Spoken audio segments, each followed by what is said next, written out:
Shalom peuple de Dieu, shalom bien-aimés frères et sœurs, chers auditeurs de la radio Éveil charismatique catholique, la voix de la Trinité. Je vous salue en ce matin dans le puissant et précieux nom de notre Seigneur Jésus-Christ de Nazareth.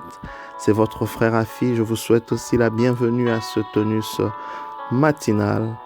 Oui, bien-aimés, c'est dans la joie que je viens partager cette parole en ce matin. J'aimerais que nous puissions confier ce temps et cette journée au Seigneur. Élève la voix avec moi pour bénir cet instant dans la présence du Seigneur. Père, nous voulons te bénir, te louer, te glorifier et te dire merci pour ton amour, ta fidélité, ta présence. La Bible dit que tu renouvelles tes bontés chaque matin. Oh Dieu, merci de nous avoir renouvelé, Seigneur, tes bontés, tes grâces. Merci pour la vie de chacun de nous que tu as protégé, Papa. Nous te bénissons. Nous te recommandons cette journée, nos activités. Oh, nous te recommandons cet instant, Yahweh.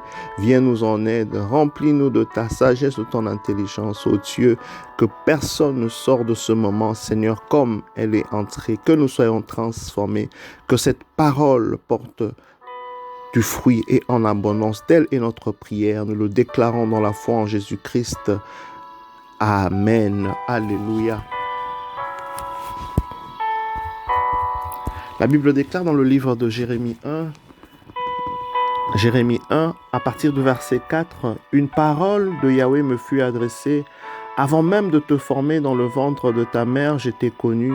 Avant que tu sois sorti de son sein, je t'avais consacré, faisant de toi le roi des nations. » Alléluia. Bien-aimé, le Seigneur est en train de parler au prophète Jérémie pour lui dire que je te connais mieux que toute autre personne, je te connais mieux que toute autre situation.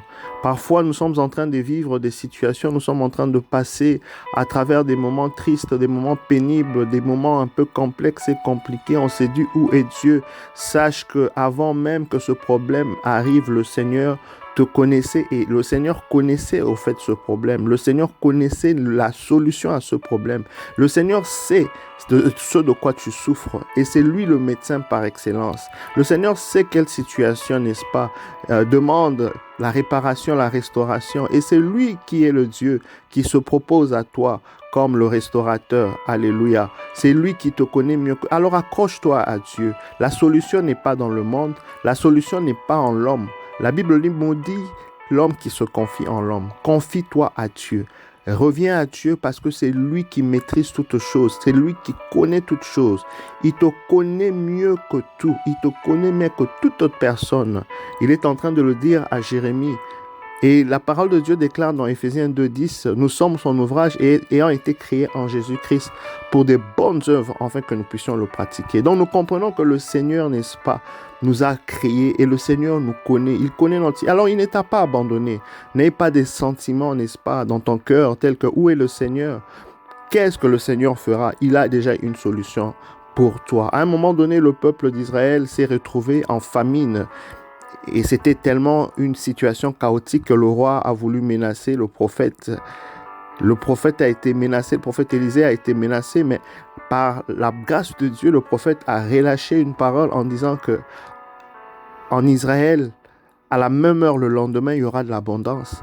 Il y a un officier du roi qui n'avait pas cru en disant, mais comment, évidemment, les choses de Dieu sont insondables. Il ne s'imaginait pas comment est-ce qu'on va quitter de la famine à la surabondance en un jour. Bien aimé, la Bible déclare qu'il y avait 4 lépreux qui ont décidé d'aller dans le camp étranger et Dieu a fait que les pas de leur bruit fassent en sorte que les ennemis entendent des bruits de chars et du coup, ils étaient paniqués, ils ont fui. Et en fouillant, ils ont laissé leur richesse de guerre, leur richesse économique.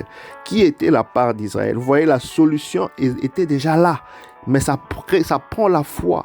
La solution à ton problème est déjà là. Dieu te connaît. Alors accroche-toi à lui. Accroche-toi à lui. Il te fera du bien. Alléluia. La Bible continue en disant au verset 6. Je dis alors, là c'est Jérémie qui parle. Ah Seigneur Yahweh, tu vois que je ne sais pas parler. Je ne suis qu'un enfant. Yahweh répondit, ne dis pas que je suis qu'un enfant. Tu iras vers tous ceux à qui je t'enverrai et tu leur diras tout ce que je t'ordonnerai. Ne les crains pas car je suis avec toi pour te délivrer, parole de Yahweh.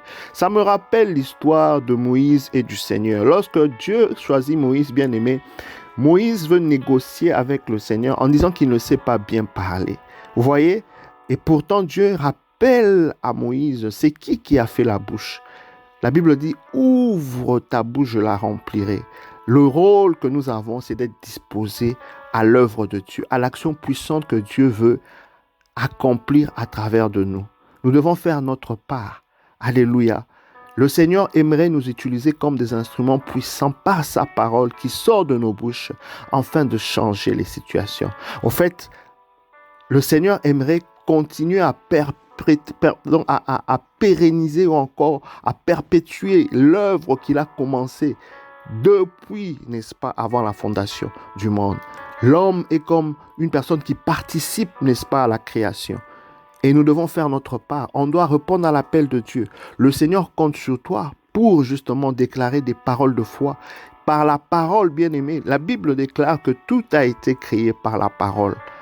Tout ce que nous voyons visible a été créé des choses invisibles. Et cela par la parole de Dieu. Nous le voyons dans le livre de Genèse 1, lorsque il y avait un chaos, l'abîme et le noir sur la terre. La Bible déclare que Dieu dit que la lumière soit et la lumière fut. Vous voyez, une parole a créé une situation qui n'existait pas. La Bible dit que Dieu appelle les choses en existence comme les choses qui n'existent pas comme si elles existaient par la parole. Vous voyez, Dieu est en train de nous responsabiliser. Ne négligeons pas, bien-aimés, la confession de la parole de Dieu. Ne négligeons pas la confession de la parole, la déclaration. Dieu veut que par tes paroles que tu emmènes la vie aux ossements desséchés de ta vie. Dieu aimerait que par ta parole que tu puisses prophétiser pour les nations, que tu puisses prophétiser pour ton mariage, que tu puisses prophétiser pour tes nations. Bien-aimés, évite les paroles vaines, évite les paroles incrédules, évite les paroles qui manquent la vie, des paroles, n'est-ce pas, qui sont vidées de leur substance de toute puissance. Alléluia. C'est la parole de Dieu qui est esprit et vie. Pourquoi? Parce que cette parole s'accompagne avec la puissance qui va avec pour accomplir ce que tu déclares.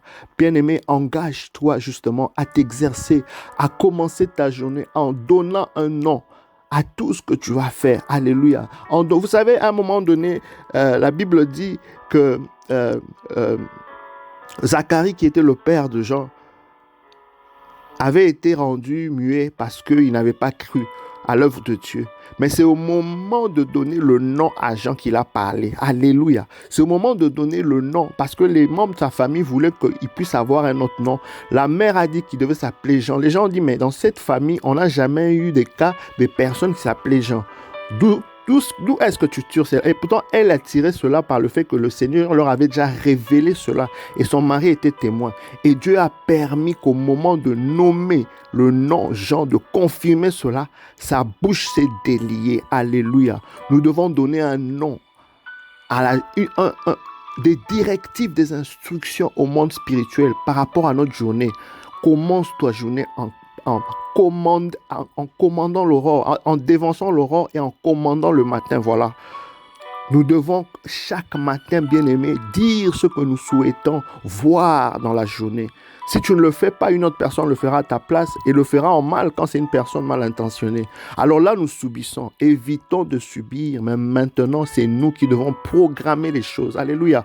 La Bible déclare, bien-aimé, que Dieu annonce en avance les choses qui doivent arriver. Il annonce en avance.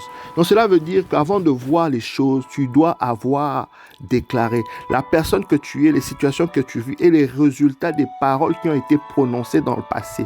Alléluia. Donc si tu veux changer certaines paroles mortes, certaines paroles parfois qui ont été prononcées par des aïeux, des gens peut-être qui se sont engagés dans des voies en dehors de Dieu, le Seigneur te suscite aujourd'hui comme Jérémie pour ce rôle de prophète, pour changer les choses dans ta famille, pour bouger les choses dans ton mariage. Parfois, les gens qui vont à travers des moments difficiles se mettent, n'est-ce pas, à parler des problèmes.